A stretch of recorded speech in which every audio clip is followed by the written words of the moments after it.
কোরআনের ক্রিয়াপদের রূপান্তর ১৭৩।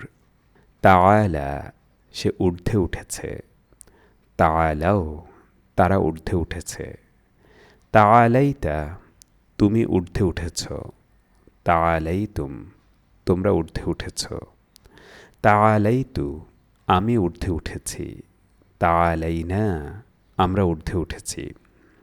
ইয়াতাআলা সে ঊর্ধ্বে উঠে বা উঠবে, ইয়াতাআলাউনা তারা ঊর্ধ্বে উঠে বা উঠবে, তাতাআলা তুমি ঊর্ধ্বে উঠো বা উঠবে, তাতাআলাউনা তোমরা ঊর্ধ্বে উঠো বা উঠবে, আতাআলা আমি ঊর্ধ্বে উঠি বা উঠব, নাতাআলা আমরা ঊর্ধ্বে উঠি বা উঠব, তাআলা ঊর্ধ্বে উঠো তুমি, তাআলাও ঊর্ধ্বে উঠো তোমরা।